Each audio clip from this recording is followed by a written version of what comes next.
చూడండి, యేసేపు గుడారంలో ఏముందో చూద్దాం. ఆదికాండము 25వ అధ్యాయము 27వ వచనం. ఆ చిన్నవారు ఎదిగినప్పుడు యేసేపు వేటాడుట యందు నేర్పరి అయి అరణ్యవాసిగా రైట్ చూడండి సార్. ఇంత యాకోబు గుడారం అయిపోయింది కదండి. ఇప్పుడు యేసేపు గుడారంలో ఒక గుడారం దీవించబడి పచ్చల సంవత్సరాలుగా పచ్చల కాపురాలు దీవించబడతా ఉంటే అతనితో పాటే పుట్టినటువంటి మరొక గుడారం నానాటికి నాశనం అయిపోయి చరిత్రహీనుడుగా మిగిలిపోయింది. ఎంతో సంఘంలోనే ఉన్నారు, ఎంతో సంఘంలోనే ఉన్నారు. కానీ ఒక వ్యక్తి జీవించబడుతున్నాడు, ఒక వ్యక్తి అదే తల్లి గర్భాన వచ్చి అదే ఇస్సాకు కడుపున పుట్టి కూడా చరిత్రహీనుడుగా నాశనం వెళ్ళిపోయాడు. దేవుడి సంఘంలోకి వచ్చినటువంటి వాళ్ళు కొంతమంది జీవించబడతా ఉంటే ఎందుకు కొంతమంది శాపను గురవుతున్నారో కొంచెం ఈ గుడారాన్ని చూడండి, అడుగుదాం. యేసేపు గుడారము ఎందుకు నాశనం అయిపోయింది తెలుసండి? అక్కడ రాసింది ఏమంట, యేసేపు ఆ చిన్నవాడు ఎదిగినప్పుడు యేసేపు ఏం చేస్తున్నాడంట, వేటాడుతూ ఎప్పుడు నేర్పరి. ఎక్కడ పెరిగాడండి? మన భాషలో చెప్పంటారండి, అంటే కొంపలంలో తిరుగుతున్నాడు అన్నమాట. ఎక్కడ తిరుగుతున్నాడండి? ఇప్పుడు చెప్పండి, నీతో పాటు పుట్టినటువంటి నీ సోదరుడేమో గుడారంలో పెడుతున్నాడు, సంఘం అనే గుడారంలో పెరుగుతున్నారు. కానీ అదే తల్లి గర్భాలు పుట్టి దేవుడు నమ్ముకుని కూడా ఏనాడు గుడారానికి సాగలేదు అనమాట. బతుకంత కొంపలంలో అరణ్యం తిరుగుతున్నాడు అనమాట. మరి నాశనం ఏం చేస్తాడు చెప్పండి? మీకు అర్థమైందా? నీ బిడ్డ దీవించబడాలంటే, నీ బిడ్డ క్షేమంగా అంటే తిరగవలసిన పాసాలు ఉంటుంది కొంపలంలో. తల్లి ఎక్కడో తెలుసా? గుడారంలో పెరిగేవాడు ఎలా దీవించబడుతున్నాడు, గుడారంలో పెట్టేవాడు యాకోబు చరిత్రలో ఎలా నిలిచిపోయాడు, గుడారంలో పెరిగినవాడు ఎలా పచ్చని చెట్టు వాడు ఎదుగుతున్నాడు. ఈ గుడారానికి రాకోకుండా, మందిరానికి రాకోకుండా అరణ్యవాసిగా తిరిగాడు. అక్కడ రాసి ఉంది, అరణ్యవాసిగా ఉండి వేటాడటం నేర్పరంట. ఏం చేయటండి? ఏం చేస్తారండి? వేటాడటంలో నేర్పరంట. మీరు ఏమనుకున్న మాట్లాడుదాం అనుకుంటారు. యేసేపు వేటాడటంలో నేర్పరాను కదండి. ఏ వేటాడతాడు చెప్పండి? ఎక్కడికి వెళ్ళాడు వేటాడటానికి? వీనోడితో చెప్పిస్తాను, నేనంటే బాగోదు. ఎక్కడికి వెళ్ళాడు వేటాడటానికి? అరణ్యంలోకి వెళ్ళి. అరణ్యంలో ఏమేమి ఉంటుంది చెప్పండి వేటాడటానికి? అమ్మ, జంతువులు, ఇంకా జంతువులు. వేటాటకి ఏమంటారు తల్లిగా? మీరు అట్ట క్వశ్చన్ మార్క్ అయితే నేను ఏం చెప్తాను? అమ్మా సరే నేనే చెప్తానండిలే. ఒప్పుడుకున్నాయా? రైట్. జంతువులతో పాటు, పశువులతో పాటు పక్షులు కూడా ఉంటాయి అనుకుంటున్నాం. అరణ్యంలో పక్షులు కూడా ఉంటాయి కదండి. పక్షులు కూడా వేటాడికి వస్తారు కదండి. రైట్. పక్షులకు పర్యాయ పదం చెప్పండి. నానార్థాలు, ప్రతి పదార్థాలు గుర్తున్నాయా? ప్రతి పదార్థము వెల్లులు, ప్రతి పదార్థము తెలియను. సరేనా? ఒకే పదానికి కొన్ని అక్షరాలు కదండి. ఇప్పుడు రాజు అనుకోండి, రాజు, రేడు, అధిపతి, భూపతి, ప్రభు అని ఎలా వాడతామో అలా నేను చెప్పి చిన్నపిల్లలు పెద్దవాళ్ళ వయసులో మర్చిపోయారు. కానీ మన చిన్నపిల్లలు మీరు కదా, మీరు తొందరగా చెప్పండి ప్రతి పదార్థాన్ని. పక్షులకి ప్రతి పదార్థం ఏంటి చెప్పండి. పోనీ నానార్థం చెప్పండి. పక్షులు మమ్మల్ని అడగకపోతే నువ్వు చెప్పి సాధుగా మమ్మల్ని ఎందుకు రకం పొరకెత్తావు?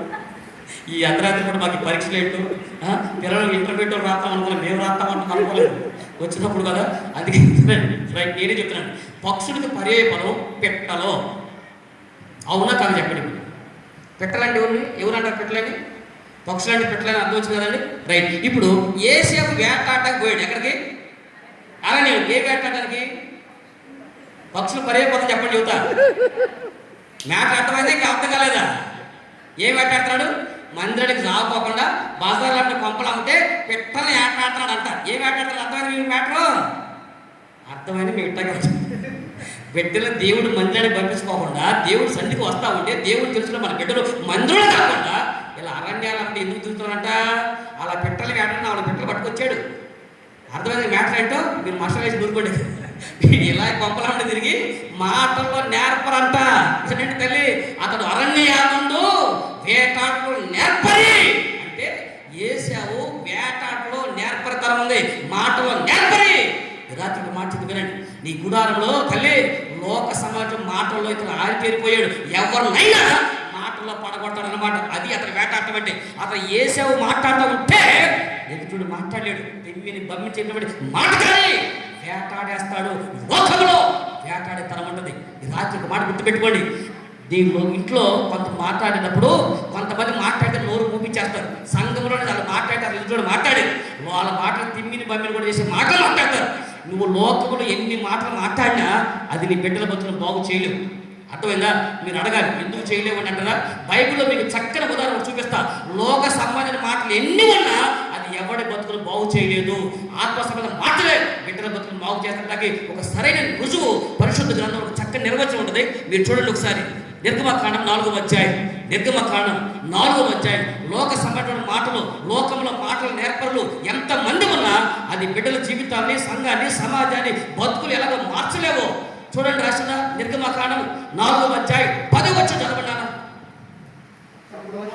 అప్పుడు మోషే, ప్రభువా, ఎంతగా మునుపైనను నీవు నీ దాసులతో మాట్లాడుకున్నాను, నేను మాట నేర్పరిని కాదు, నేను నోటి మాన్యము నాలుక మాన్యము కలవాడను కనుక యెహోవాతో తలపైకి ఎత్తుకొనుడి. ఇప్పుడు చెప్పండి, మోసే దేవుడు సేవ పంపిస్తాం అప్పుడు అడిగాడు, మోసే నువ్వు వెళ్ళి ఇశ్రాయేలు ప్రజలను తీసుకురావాలి, నువ్వు రాబోయే సేవకుని పిలిచాడండి. అప్పుడు మోసే ఏమన్నాడండి, అయ్యా నీకు తెలుసు నాకు నాలుక మాన్యం ఉంది అన్నాడు, నీకు తెలుసు నాకు నోటి మాన్యం ఉంది అన్నాడు. ఇప్పుడు చెప్పండి, మోసేకి ఏముంది చెప్పండి, మాట్లాడండి. నాలుక మాన్యం అంటే నాలుక మాన్యం అంటే ఏంటన్నా, నత్తివాడు అంటే మోసే నత్తివాడు, మోసే నత్తుడు, నత్తుడు నాయకు మమ్మల్ని అంటాడండి. ఆయన చెప్పాడు కదా, దేవుడు మోసేన మాట్లాడినప్పుడు అయ్యా నేను నత్తోని, నాకు నాలుక మాన్యం ఉంది, నోటి మాన్యం ఉంది అంటున్నాడండి. నోటి మాన్యం ఏముందండి, సేవ చేయలేడా? సరే నత్తి ఉంది, నత్తితో సేవ చేయలేరండి. ఇప్పుడు నత్తి మాటలు మాట్లాడి సేవ చేయలేరా? ఎందుకు చేయలేరండి? అన్ని మాటలు మాట్లాడితే అంతంత మాత్రం నత్తిగా మాట్లాడి చదువుకుంటారా? ఇప్పుడు నత్తి అనేది మన బలహీనత, అది ఎవరు కావాలి తెలుసుకున్నది కాదు కదా, చిన్న బలహీనత ఉంటుంది. కొంతమంది కొన్ని మాటలు పలకలేదు. ఇప్పుడు మోసే ఎలా తెలియగలను మీకు మాట వినండి, నాకు మాటలు రావయ్యా, నేను సరిగా మాట్లాడలేను, నాకు నాలుక మాన్యం పడుతుంది, నాకు నోటి మాన్యం ఉంది, నేను నత్తోటయ్యా, లక్షల మంది ప్రజలు నడిపించాలంటే మాటకారి కావాలి, నేను మాట్లాడలేను అన్నాడు. నేను మిమ్మల్ని అడుగుతాను, మాట్లాడండి. ఇప్పుడు కొంతమంది కొన్ని అక్షరాలు పలకం, ఏం చేస్తారు, బలహీనత, దానికి ఎవరు తప్పేం కాదు కదండి. అయినా ఏమవుతుంది, ఇప్పుడు ఎవరో ఒక అమ్మాయి పాట పాడుతున్నాడు, వాళ్ళు ఎవరు పాట నేను చెప్తున్నా, అవునండి, ఉదాహరణ కొట్టుకుంటే చెప్తున్నానండి.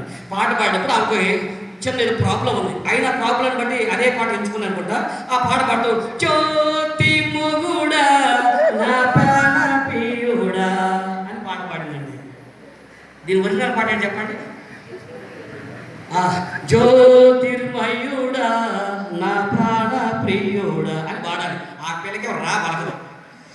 జ్యోతిర్మయుడ రాక్షసు తీసేది ఏమొచ్చింది చెప్పండి, అంతే జ్యోతిమ్మ కూడా వచ్చిందండి.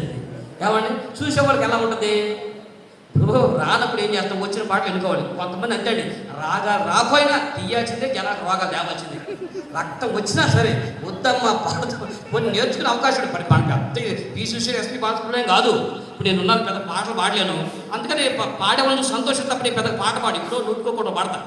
నాలో నేనైతే పాడుకుంటే తప్ప బయట పబ్లిక్లో చాలా తక్కువ పాటలు పాడతాను. వాక్యం చెప్పమంటామో మీకు నిద్ర లేకుండా రేపు దాకా చెప్తాను. అంటే ఇప్పుడు ఇప్పుడే వదిలేటట్లు అనుకుంటున్నారు, ఏదో మాట కాదు, అలా నాకు లేదని ఏదో ఒప్పుకోలేండి. కానీ కొంతమంది ఉంటారు, రాపోయినా కూడా అసలు మామూలు తగ్గరే, అసలు ఏదో కూడా వాడాల్సిందే. ఏదో మోసేది నేర్చుకోండి. నేను 10th క్లాస్ 93వ సంవత్సరంలో ఇంటర్మీడియట్ అంబేద్కర్ కాలేజ్ చదువుకున్నాను. ఆ రోజున చిన్న ఊళ్ళో ఒక ఆయన చాలా భార్యను బాగా ప్రేమించి చంపేసి ఇంట్లో పాతేసుకున్నాడండి. ఎంత ప్రేమించాడు చూశారండి, చంపి ఇంట్లో పాతేసాడు. చేసిన పాపం ఆడకపోద్దండి, వెంటనే పోలీసులు గమనం తెలిసింది 2 రోజులు. ఇక పోలీసులు మొత్తం వచ్చి ఈ కార్యక్రమాన్ని పట్టించేశారు. ఈలోపు ఆ శవం ఉప్పుకొచ్చి బయటకు వచ్చిన పంచలో జనమంతా సొంతకు వచ్చి ఉంచోనండి. చూసేవాళ్ళు ఇక తెలుసు కదా డైలాగ్ ఎలా ఉంటాయి. మన బ్యాచ్ అక్కడికి మన చంద్రబాబు బ్యాచ్ వెళ్తే మన శ్రేణ సమాజం అంతా వెళ్ళిపోయి ఎక్కడెక్కడ టాలెంట్ మొత్తం చూపెట్టారు. అక్కడికి వెళ్ళి అసలు మా ఊళ్ళు ఇట్లా జరిగింది, మా ఉద్దేశం ఇలాగే జరిగిందని కూడా చెప్తూ ఉంటారు. వాళ్ళ మధ్యలో ఒక ఆవిడ అంటుంది, అక్కాయ్ ఏంటి ఇస్మాయిల్ వస్తుందే అని అంటుంది. మేమనుకో చూసేవాళ్ళకి ఎలా ఉంది తెలుసా అండి, తెనాలి మున్సిపల్ కమిషనర్ వస్తుందేమో అనుకున్నామండి. ఎవరండి, ఇస్మాయిల్ వస్తుంది ఏంటి అంది. ఆ అందేంటి తెలుసా, ఇస్మాయిల్ వస్తుంది ఏంటి అని అంది. స్మెల్ అనే మాట రాక ఇస్మాయిల్ అనే మాట మనకి ఎందుకు వచ్చింది కూడా, ఇంగ్లీష్ రాకపోతే లేనిపోయిన బాడ ఎందుకు తల్లే, వచ్చిన మాట మాట్లాడొచ్చుగా, వాసన వచ్చిందని ఊరందరికి అర్థమైందిగా. ఏంటక్క ఇస్మాయిల్ వస్తుందని ఎట్ట అంది. ఏమి టిసిరేటప్పుడు అర్థమైంది, ఓహో స్మెల్ వస్తుందని చెప్తున్నాను అనుకున్నాం. ఏమే పెద్ద ఇంగ్లీష్ టీచర్ అనుకుంటే ఆ కంటే టీచర్ అక్కాయ్ పోస్ట్ ఆఫీస్ ఏడే చేస్తారంటే ఏం చేస్తారంట, పోస్ట్ మార్టం కొంచెం చెప్పాల. మనకి ఎందుకు అక్క రాని పడాలి చెప్పండి, మనకి ఏదొస్తే దేవుడు నష్టం చెప్పండి. నువ్వు ఎలా పాడినా దేవుడు వింటాడు, నువ్వు ఎలా చెప్పినా దేవుడు వింటాడు. మనమే కదండి ఈ మాట దానికి పడ ఎందుకు ఏ మాట. కాబట్టి ఈ పడాయి మాత్రం మోసేకి లేదు. ఏమండి నాకు శాత కదయ్యా, నేను మాట్లాడలేను, నాకు నాలుక మాన్యం ఉంది ప్రభువా, నాకు నోటి మాన్యం ఉంది ప్రభువా అని అంటున్నాడు. అడుగుదాం, దేవుడు శాతకి వెళ్ళాలంటే నాకు నాలుక మాన్యం ఉంది మాట్లాడని చెప్పాడు, నోటి బంధం చెప్పాడు. అంటే నాకు నత్తుంది, నేను మాట్లాడలేదు అన్నాడు. అవునా? మోసేకి నత్తుందా? ఏమండి? ఒకసారి మీరు పరిశుద్ధ గ్రంథము అపోస్తుల కార్యముల గ్రంథము 7వ అధ్యాయం 22వ వచనం చదవండి ఒకసారి. అపోస్తుల కార్యముల గ్రంథము 7వ అధ్యాయం 22వ వచనం చదివి మోసే నిజం చెప్పాడు అబద్ధం చెప్పాడు చూడండి ఒకసారి. అపోస్తుల కార్యముల గ్రంథము 7వ అధ్యాయం 22వ వచనం. మోసే ఐగుప్తీల సకల విద్యలను అభ్యసించి మాటలు యందు కార్యములు యందు ప్రావీణుడై తరలో పైకి ఎత్తుకుని సంఘటిత మహాసభలో స్టెఫెను ప్రసంగం చేస్తూ ఆ రోజు ఏం మాట్లాడి చెప్పండి? అయ్యా, మోసే ఐగుప్తుల సకల విద్యలందును మాటల యందును ప్రావీణ్యం కలిగిన వాడు అన్నాడు. ఇప్పుడు మీరు చెప్పండి, మోసే మాటల్లో ప్రావీణ్యం కలిగిన వాడంట. అనగా మోసే మాట్లాడితే ఒక్కడు ఎదురు మాట్లాడు, మాటకు మాట సమానం చెప్పి ఎవడి నోరైనా పంపిస్తాడు. ఎంత మాటకారి దేవుడు చెప్పినప్పుడు ఏమన్నాడండి? అయ్యా, నాకు నాలుగు బాగా ఉంది, నేను మాట్లాడాను అన్నాడు. ఇంత నిజం చెప్పి అబద్ధం చెప్పాడు. అబద్ధం చెబుతాడా దేవుడు? అబద్ధం చెబుతాడా? ఇప్పుడు నాకు నాలుగు మాన్యం ఉందని నత్తుని ఒక పక్క చెబుతాడు. స్టెఫెనేమో అతను నాలుగు మాన్యం ఏంటయ్యా, అతను సకల విద్యలను మాటకారి అని అన్నాడు. మాటలో ప్రావీణ్యం కలిగిన వాడిని ఎక్కడ రాస్తే నేను మాటలో నత్తానని అక్కడ చెప్పాడు కదా. ఈ రెండిట్లో ఏది నిజమైంది? రెండు నిజమైంది. రెండు నిజం ఎలా అవుతాయో మీకు చెప్తాను బాగానండి. ఇక్కడ స్టెఫెను మాట్లాడే మాట మీరు బాగానండి. అయ్యా, మోసే ఐగుప్తీల సకల విద్యలందు అన్నాడు. అనగా ఐగుప్తు దేశంలో మోసే ఎన్ని సంవత్సరాలు ఉన్నాడండి?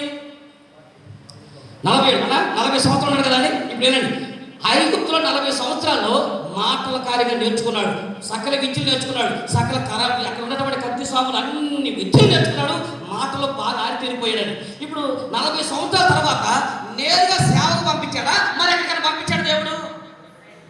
చెప్పండి అమ్మా. అన్న, గొర్రెల కాపరిగా పంపించాడు. ఎన్ని సంవత్సరాలు?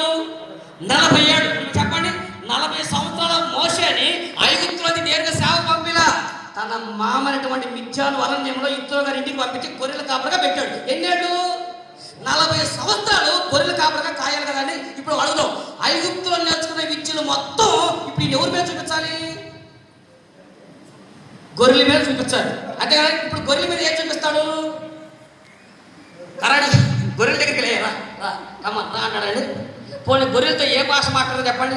గొర్రె రే గోయే వాళ్ళు రాలిపోతాయి అంటాడండి.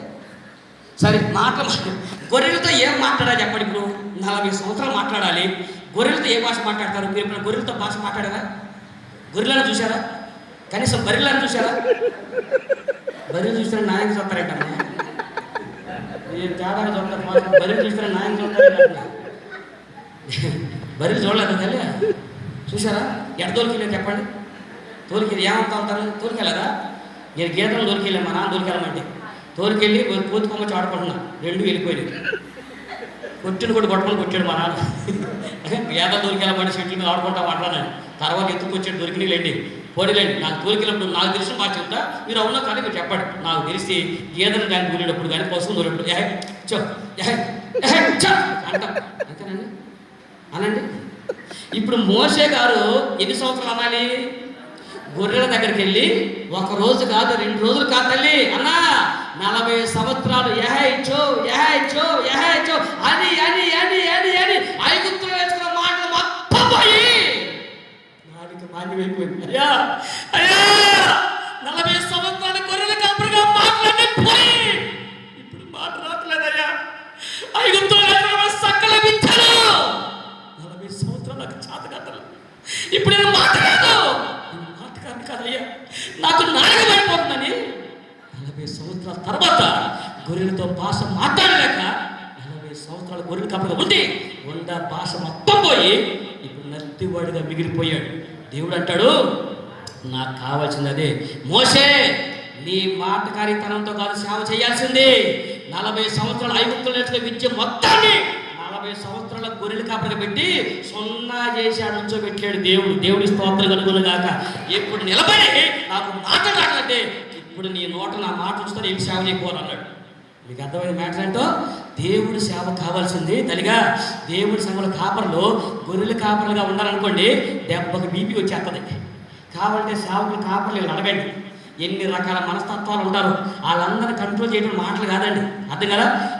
పాస్టర్ గారు ఎంత టాలెంట్ ఉండా ఆ టాలెంట్ని ప్రజలు చూపించలేదు, ఏ వ్యక్తిగా చూపించడం. నేను దేవుడి సేవలో రాకముందు మంచి కరాటే ఫైటర్, మంచి కబడ్డీ ప్లేయర్ని, మంచి బేస్బాల్ ప్లేయర్ని, మంచి సాఫ్ట్వేర్ ప్లేయర్ని, మంచి స్పీడ్ డాన్సర్ని కూడా. ఇప్పుడు ఏమన్నా అక్కడ ముసలి రంకేసినటువంటి మంచి డాన్సర్ని, మంచి ఫైటర్ని మన విద్యలు సకల విద్యలు మొత్తం యూట్యూబ్లో ఉంటాయి, అలచేలు చేస్తూ ఉంటాయి.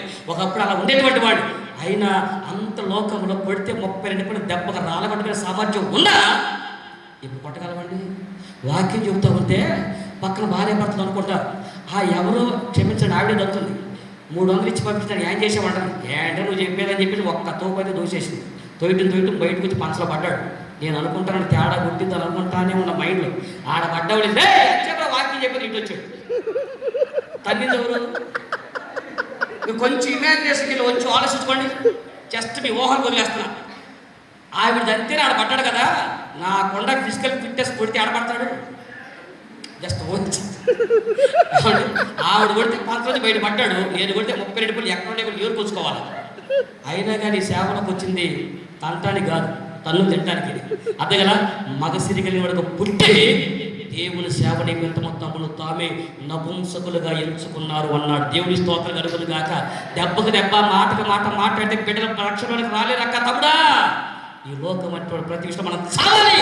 లోక మాటలు, లోక పోకడలు, లోక నడకలు, లోక బలం చేస్తే దేవుడు ఆత్మ బలంతో బతుకుతాం, అప్పుడు ప్రజలు నడిపించగలుగుతాం. కాబట్టి లోక సంబంధ టాలెంట్లు ఎన్ని ఉన్నా అది సంఘానికి ఉపయోగపడదు, నీ బిడ్డల బతుకులు మార్చలేవు. కాబట్టి లోకంలో ఆరితేరిపోయి తిరుగుతున్నటువంటి యేసేపు గుడారం మాటలో నేర్పరయ్యి ఇలా మనుషులు పడగొట్టక ఉపయోగపడి తప్ప అతని బతుకైతే బాగుపడలేదు. మొదటి విషయం. రెండో విషయం మీరు చూడండి ఒకసారి. ఆది కాండము ఫాస్ట్గా తొందరగా 3 వాక్యం ఆపేయాలి. ఆది కాండం 27 అధ్యాయం 41 వచనం. 3 కనుక సంఘం ఎత్తబడిద్దాము.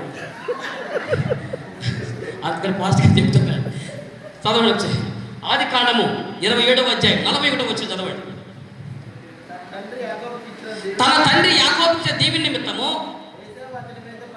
యేసేపు అతని మీద ఏం చేశాడంట? యేసేపు అతని మీద పగబట్టాను. తల పైకెత్తుకోండి. ఇప్పుడు చెప్పండి.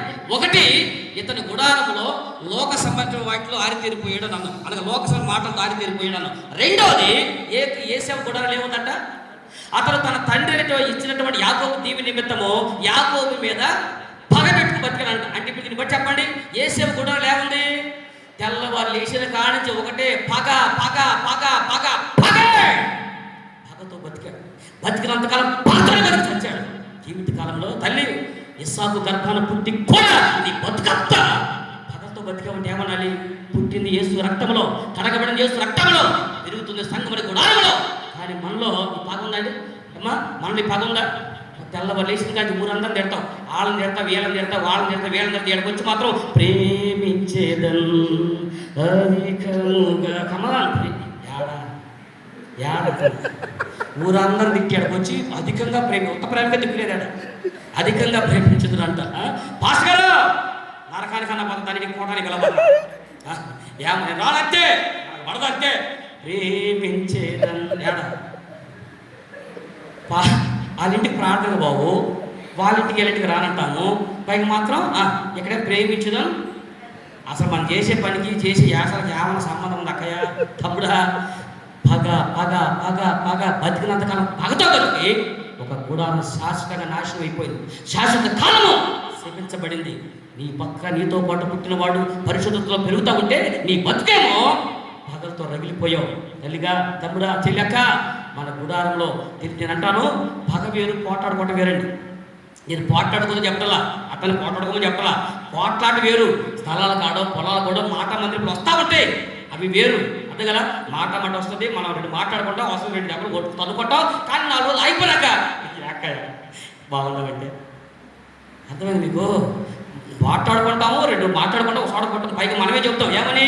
ఒక చోట కట్టేసిన గొడ్డు, ఒక దొడ్లో కట్టేసిన గొడ్డు పొడుచుకోకుండా ఉంటాయా? సాయంత్రానికి అమ్మ నోరు లేని గొడ్డే ఆ రకంగా పొడుచుకుని సాయంత్రానికి కలిసి ఉంటే ఎంత జ్ఞానం ఉండ. మనకి ఏం మాయరోగం చెప్పండి? మన కళ్ళపాలు పగలు ఎవరు చెప్పండి? ఏదో అభిప్రాయ భేదాలు ఉంటాయి, మన మీద చిన్న చిన్న విషయాలు ఉంటాయి, పోలి ఉన్నాయి. సాయంత్రానికి మనకి పగలు ఉండయా? తల్లబడి పగెత్తుకండి, పెట్టుకోండి. పగతో పరలోక రాజ్యం గుమ్మ కూడా తొక్కలేవు. పగ పెట్టి బతినటువంటి వాడు కనీసం పరలోక రాజ్యం గుమ్మని కూడా మీరు పోలేరు. అదవుతుందా? ఒక ఆయన బాగా పరిచయం చేసి ఎంతో గొప్ప సేవ చేసి నిద్రపోతా ఉంటే మంచి దర్శనం వచ్చింది. ఆ దర్శనంలో పరలోక రాజ్యానికి ఎంత పడ్డాడంట. అనుకుంటాడు, ఆహా నేను చేసిన సేవ ఫలించింది, విస్తరించింది, నన్ను పరలోకాన్ని తీసుకొచ్చింది అనుకుంటా. చూసి ఆ పరలోక రాజ్యం నేరుగా లోపలికి వెళ్ళిపోతుంటే పరలోక రాజ్యం దేవదూత అక్కడ ఆపాడు గేట్ కాడ. స్టాప్ డే ఆపి ఏంటని ఆపే ఉన్నాడు. అయ్యా నీకు పరలోక రాజ్యం అర్హత లేదు, ఇప్పుడు నువ్వు వెళ్ళటానికి లేదా? ఎందుకంటే సంగతి తెలుసా? అచ్చ అచ్చ అచ్చ అచ్చ అచ్చ అంటారు. మేనక రామారు ఇక్కడ లచ్చ లచ్చ లచ్చ లచ్చ అని చెప్తున్నా అంట. ఊరు బాబులు 2 లక్షల సంఘాలు పెట్టినా నువ్వు చూడు, గత వారంలో నీ చర్చిక విషయంలో వచ్చినటువంటి గొడవ విషయంలో పక్కనోడి మీద పగ పెట్టుకుని బతుకుతున్నావుగా, వాడితో తగాదాడావుగా, వాడి మీద వాడిని మాట్లాడకుండా పోతున్నావుగా, మాట్లాడితే చట్ట కౌంటర్ వేస్తున్నావుగా. చూసావా అంటే చూసా ఏమైందంట, ఇన్ని లక్షల మంది రక్షించడానికి నువ్వు ఒక్కటే తగాది ఎక్కువైందా అంటే అప్పుడు దేవదూత అన్నాడు, ప్రాథమిక సూత్రం ఏంటి తెలుసా నీకు బైబిల్లో? నువ్వు వాక్యం బోధించావుగా, వాక్యం విన్నావుగా. ప్రాథమిక సూత్రం ఏంటి? నువ్వు దేవుని యొద్దకు బలి అర్పించే సమయానికి నీ సహోదరులు ఎవరి మీదన్నా నీకు పగ కోపం ఉంటే నువ్వు ఆ బలి ఎక్కడే వదిలిపెట్టి మొదట వెళ్ళి మన సమాధానం పడాలి. పడి తర్వాత వచ్చారు. ఇది బేసిక్ అనగా కాన్వెంట్ పిల్లలకు నేర్పే పాఠం వాక్యం. మొదట మనకి ఏదైనా పగ పట్టుకుంటే అన్న నేను తప్పని అంటే అన్న సారీ అన్న ఏమనుకోకన్నా చిన్న తప్ప చూసుకోకుండా అనేసాను అన్న ఏదో చెప్పాలి తప్ప ఏముంది ఏంటి నా గురించి ఏమన్నా వీడు చూసావా అంటావా అందరం మనమే కదా అన్న తమ్ముకనేసి ఒక వాక్య సరి చెప్పానుకో కంప్లీట్ వేయొచ్చు. తమ్ముడు అట్ట కాదు అన్న పెద్దోళ్ళ వయసులో చెప్తారు. ఏమో చెప్పాను నాకే చెప్తావా అన్నకు చెప్పండి అలా అనుకోవచ్చా మనం? అలాగే పెద్దోడు వయసులో పెద్దోళ్ళు కానీ ఏదైనా ఒక మాట అంటారు, ఏమవుతుంది? కనీసం పడుకున్నాం సాయంత్రానికి, ఎవరికి పగలేదు, ఎవరు పట్టింపు లేదు. పోనీ అన్నప్పుడు 2 రోజులు బాగా మొఖం మార్చుకుంటాం, తర్వాత కలుసుకుంటాం. కానీ ఇంత పరిచయం చేసిన ఆయన పగబెట్టుకుని వెళ్ళిపోయడానికి దేవుడి మాట సాక్ష్యం దర్శనం చూడగానే తుల్లిపడేసి అమ్మో ఇన్ని సంవత్సరాలు సేవ చేసి ఇన్ని సంఘాలు కట్టి నేను పరలోకానికి పోలేదు అని కబాగా వేసి కళ్ళు చూసుకుని నేరుగా ఎవరైతే తగాడాడారో వాళ్ళ ఇంటికి వెళ్ళిపోతానంట. వాళ్ళ ఆవిడ చూస్తుందో ఏంటి అడిపోతున్నావు ఏంటి అని మమ్మల్ని మర్చిపోయి చెప్పలేదు కదా. ఇంత మధ్య నేను పడుకున్నానా, ఆ పడుకున్నప్పుడు నాకు కళ వచ్చిందమ్మా. ఆ కళ్ళలో పరలోకానికి వెళ్ళబోయే ముందు నేను గత వారంలో మనం గొడవాడని చూసాం. మనం ఆ గొడవ ఆ పగ పెట్టుకుని పరలోకం వస్తామని నెట్టేశారమ్మాయి. అందుకని నేను వెళ్ళి సమాధానం పడతాం అనుకుంటున్నాను అని అంటే ఆమందంట, ఇదిగో నువ్వు పరలోకానికి వెళ్ళకపోయినా పర్లేదు కానీ దాని పంప మాత్రం బాబా అన్నారు. ఎవరు మాట అర్థమైందక్క? తల్లి లోకంలో ఉన్నవాళ్ళు పగతో బతుకుతారేమో, యేసు రక్తముల కాడన మనం పరిశుద్ధతలో సాగిపోవాలి. దేవుడి స్తోత్రం కలుగును గాక. ఎలాంటి పగల మనలో ఉన్నా ఆ పగ ప్రతి కూటమిలో గుర్తుపెట్టుకోండి. ఒకవేళ ఆదివారం ఇంటికి గొడవ అయితే మళ్ళీ వచ్చే ఆదివారం కల్లా సారీ మన తప్పు మనం చేసినా సరే అక్క సారీ అక్క ఏమనుకోక ఏదో తప్పక కొంతమంది మాట అన్నా మనందరూ యేసు రక్తం కలగబడ్డాం అక్క, మనందరూ కలిసి బతుకుతున్నాం. చిన్న మాటలు వచ్చినాయి ఏమనుకోకండి. అలా నువ్వు ఎప్పుడైతే కలిసిపోయి ఉంటావో అప్పుడు యాకోబు గుడారలా ఉంటుంది. పగని బతుకుతామంటే యేసేపు కూడా నాశనం అవుతుంది. ఒకటి లోక సంబంధం మాటలు ఆరితేరిపోయాడు. రెండవది బతికినంతకాలం సొంత సోదరు మీద పగబెట్టుకు బతికాడు. మూడవది ఆఖరి మంటకు ఆఖరి. చివరి విషయం చెప్తానండి, ఇది ఆఖరి మంటకు ఆఖరే. ఈ మాట అంటే చాలండి 500 కేటగిరీ పిల్లలు మొఖాలు ఒకసారి లైట్లు మొఖాలు చూడండి. ఇది ఆఖరి మాట అనగానే ఆఖరి మాట ఎంత సంతోషంగా తెచ్చా. అప్పుడప్పుడు మీ మొఖాలు వెలుగు చూడటానికి ఆఖరి మాట అంటా ఉంటాం అంతే. నాకుతా వాడు అన్నకాదు మీకు 3 తిన్నాడు. సరే పోనీ 3 విషయాలు చెప్తాను కాబట్టి యేసేపు గుడారంలో 3వ విషయం చూడండి. పరిశుద్ధ గ్రంథం నుంచి అందరూ కూడా హెబ్రీ పత్రిక అపోస్తలుడైన పౌలు హెబ్రీ రాసిన పత్రిక 12వ అధ్యాయం 16వ వచనం చదవండి ఒకసారి. హెబ్రీ పత్రిక 12వ అధ్యాయము 16వ వచనంలో ఏమి రాసింది చెప్పండి. ఒక్క పూట కూటికై తన జ్యేష్ఠత్వ హక్కుని అమ్మివేసిన యేసేపు వంటి భ్రష్టుడైనను వ్యభిచారైనను ఉండులేమోనని జాగ్రత్తగా తనల పైకి ఎత్తుకోనుడి. ఇప్పుడు చెప్పండి యేసేపు గుడారం కొంపలు ఏముందో తల్లి తమ్ముడా. యేసేపు గుడారం ఒక్క పూట కూటి కోసం ఆగలేక తన జ్యేష్ఠత్వ శాశ్వతంగా వదిలేస్తున్నా ఇలాంటి భ్రష్టుడు. ఇంకో మాట అద్భుతంగా చెప్పాడు. ఏంటది? వ్యభిచారి అనగా పూట కూటి కోసమే బతికేవాడిని వ్యభిచారంతో సమానం చేసి మాట్లాడాడు దేవుడు. ఏమ్మా ఈయన ఒక్క పూట కూటి లేక కాదండి, ఆగలేక గుర్తుపెట్టుకోండి. ఏసావు వదిలేసుకుంది ఈ జ్యేష్ఠ తప్పుడు వదిలేసుకోవడానికి కారణము కూటి కోసం ఆగలేకపోయాడంట. మీకు అర్థమైందా? ఇప్పుడు ఊరంతా తిరిగి వచ్చాడు. అక్కడ రాష్ట్రానికి గుర్తుపెట్టుకోండి. ఇతను ఊరంతా తిరిగి వచ్చి అలసిపోయాడు కదండి. మరి ఊర్లో అలసిపోయి వాళ్ళ తమ్ముడి దగ్గరికి వచ్చాడండి. తమ్ముడా ఏంట్రా ఎర్రగా ఉంది ఏంటేదిరా అని అన్నాడు. అన్న సిక్కుడు కూడా కూర అని అన్నాడు. అరే కొద్దిగా పెట్టాలని అన్నాడు. ఏమన్నాడు? నీ జ్యేష్ఠత్వం ఇవి నాకు ఒక రోజు అజ్యేష్ఠత్వం ఇరని కూర పెడతాడు. ఇందులో మోసం ఏముందండి? నీకు అల్టిమేట్ ఇచ్చాడు. ఇస్తే ఇది ఇస్తాను తీసుకో, కావాలంటే తీసుకో, లేకపోతే వదిలే, అంతే కదా. ఇప్పుడు ఏసేవ చిన్నోడా యాకోబు చిన్నోడా? అనుమానంగా చెప్తున్నాను. ఏసేవ పెద్దోడు, యాకోబు చిన్నోడు కదా. నీకంటే పెద్దోడు, ఆయనకంటే నువ్వు పెద్దోడివే కదా. మరి నీ తమ్ముడు ఏం ఆఫర్ చేశాడు?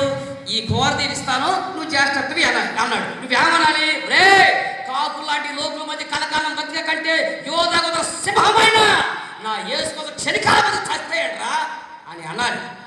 కూటి కోసం నేను చచ్చేదేంట్రా? కూటి కోసం నాకు అవసరం లేదా? జ్యేష్ఠుడిగా దేవుడు పంపించాడు, జ్యేష్ఠుడిగా బతుకుతాను అని అనాలి. ఈడేమన్నా తెలుసా? చచ్చిపోయినట్టున్నా ఇది ఉంటే అంత అర్థండి. ఇక బతికినంత కాలం మనోడు ఒకటే కూడో కూడు, కూడో కూడు, కూడో కూడు, కూడో కూడు. నేను అనుకున్నాను ఏసేవ అప్పటితో పోయాడు అనుకున్నా. అద్భుతం మనం గుర్తుపెట్టుకోండి. అలసిపోయి వచ్చాడంట. ఏడకెళ్ళి అరణ్యంలోకి వెళ్ళి అద్భుతం మాట్లాడుతూ మనసులో పెట్టుకోండి. ఎవరు చెప్పకండి. రోజులో 8 గంటలు పనిచేసినటువంటి మనిషి అన్న ఆకలితో కూర్చుంటాడేమో కానీ పంపలంటే తిరిగి వచ్చాడు. 5 నిమిషాలు కూడా ఆకలి ఆగలేడు. మీరు కాబట్టి లైఫ్లో చూసుకోండి. పొలంలో పని చేసినోడు అన్నం వండిందా కూర్చుంటాడు. బోరక తిరిగి వచ్చినోడు మాత్రం ఎచ్చావో వండేది. అసలు ఎంత కోపం తెలుసా అండి? కోటలో కూర్చున్నవాడు ఆకలి అండం. మాట అర్థమైందా? ఇప్పుడు అర్థమైంది చూడండి. కోటలో కూర్చుని ఆకలి అండం. కోటానికి రాకుండా భోజనాలు అన్నారుగా. ఆయన ఎంచేపు చెబుతాడు అంటున్నా. మాకు తెలియని వాక్యమా? నేను వాక్యమా? ఎవడి మీద గోలకి తయారీగా పెట్టలేదు మానేయాలి. కోట మొదలు పెట్టకుండా కూర్చున్నారు. ఒక్క నోరెత్తి మాట్లాడరు. పాటలు పాడి అంటారు, చిత్ర అంటారు. ఒకరు మీ మీద బోరు కొట్టించినా వాడిగా దూరం నుంచి వచ్చాడు పాపం 2 మాటలు మాట్లాడారు, 2 పాటలు పాడుతున్నారులే అని వెళ్తారు. ఆడు కాసేపు కూర్చోడు. ఎందుకు? చేసేవేగా. మీకు అర్థమైంది మ్యాటర్ ఏంటో? ఇక కోటం బిడ్డని కానించి కోటము కోడు, కోటము కోడు, కోటము కోడు అదిగా మా కరెక్ట్గా రేపు ఊరు వచ్చేది వాళ్ళ పచ్చు దగ్గర ఊరి పేరు చెప్పలేదు. బాగా మనం తిప్పుకోవటం ఎందుకని చెరువులో కోటం పెట్టారండి. చెరువు అని నేల చెరువు కాదు. మరి అతిథులు చెప్పారు ఊరందరికీ. ఎండిపోయిన చెరువులో మెయిన్ ఎలా కోటం పెట్టారు. వాకింగ్ చెప్పడం నన్ను పిలిచారు. ఆ పాస్ గారు నేను కొత్త ఎవరి ద్వారా తెలుసుకుని పిలిచారు. నేను వాకింగ్ చెప్పడం కరెక్ట్గా 10:30కి నాకు మెసేజ్ ఇచ్చారు. 10:30కి కరెక్ట్గా పరమగీత గురించి మాట్లాడుతున్నా. సంధ్యారాగాలను చూపట్టుకొని వాకింగ్ చదివించి ఆ ఉపోద్ఘాతం మాత్రం మొదలుపెట్టానండి. స్టేజ్ చాలా చిన్నగా ఉంటుందండి. ఆ స్టేజ్ నేను అంత వాక్యం మొదలుపెట్టలేదో ఆ స్టేజ్ వెనకాలకు వచ్చి అన్నాడు ఆయన. ఏళ్ళకి సంఖ్య పెద్దగా ఎవరో పెద్ద అనుకోండి, మరి వయసు పెద్దోడు ఆయన చూసాను అన్నాడండి. అనగా ఫాస్ట్ గారు లేచి ఏంటి అన్నాడు. టైం ఎంత అవుతుంది? ఏం చెప్పు వాక్యం అన్నాడండి. ఆయన ఏమన్నాడు అని అన్నాడు. వచ్చి కూర్చున్నాడండి. నేను ఇంకా ఒక భాగం అయిపోయింది. 2వ భాగం మొదలు పెట్టానండి. కాబట్టి ఇటు పక్క వచ్చాడు. అనగా అంటే లేవు. టైం ఎంత అవుతుంది? ఏం చెప్పు వాక్యం అన్నాడు. ఆయనేమో నా దగ్గర మొహమాట పడుతున్నాడు. నేనేమో కొత్త కదండి. అదే ఇప్పుడు తమ్ముడికి నాకు పరిచయం ఉంది కాబట్టి అన్న 5 నిమిషాలు ముగించాడు పెట్టాల మర్యాద పట్టుకొని చెబుతాడు. ఇప్పుడు అలాంటి కొత్తగా వచ్చినటువంటి ఆయన కాబట్టి నాకు చెప్పలేక ఆయన బాధ పడలేక నాకు పక్కన పాకిస్తాన్ కూడా ఈ గతి పట్టకూడదు. ఆ పాస్టర్ గారు పాపం ఏమీ చెప్పలేక నాకు చెప్పలేక ఆడ చెప్ప కూర్చున్నాడు. నాకు ఈ సెన్స్ అర్థమైపోయింది. పాపం నా వల్ల ఎప్పుడో సంవత్సరానికి ఒకసారి అంత నాగొట్టోడు. నా వల్ల స్థానిక సేవలు ఏ డిఫెన్స్లో పడకూడదు, తను డిఫెన్స్ చేసుకునే అవసరం రాకూడదని నాకు అర్థమైపోయి ఇక నేనే చెప్తాను లోపు మళ్ళీ 3వసారి పిలిచాడు అన్నాడు. అనగా నేను అన్న పాస్టర్ గారు మీరు కూర్చొని చెప్తాను. నాకే భయం. ఆయన ఏమంటారని ఆయన భయం. నాకేం భయం చెప్పండి. నాకు ఊరా వస్తే రేపు రండి లేకపోతే నాకెందుకు చెప్పండి. వాళ్ళు వచ్చాడు వాక్యం చెప్పి ఉన్నాడు చెప్పేస్తాడు. ఎవడు దాన్ని పిలిచి నేను వెళ్ళి ఏంటి బాబు నీ బాధ ఏంటాయి నీ బాధ వాక్యం చెబుతున్నా ఏంటి నీ బాధ అన్న. 500 మంది భోజనం ఆయన తినాలి. ఇప్పుడు మీకంటే కాస్త లాభం ఉందని అనుకోండి. మాదింటే మీకంటే ఒక ముద్ద ఎక్కువ తింటారు. అంతేగా 500 మంది తినలేదు కదండి. ఆయన అనిపించినా నాకంటే బక్సిపోయాడు ఆయన నేనంటే 500 మంది కూడి తినాలంట. వీడు ప్రేమతో కూడి పెట్టి చనిపోయేటట్టున్నారు. ఎందుకు వచ్చిన వాళ్ళని నేను వెంటనే ఆయన బాధపడ్డాక కరెక్ట్గా అరగంట 11ంటికి ఆమెను ముగిచేసిన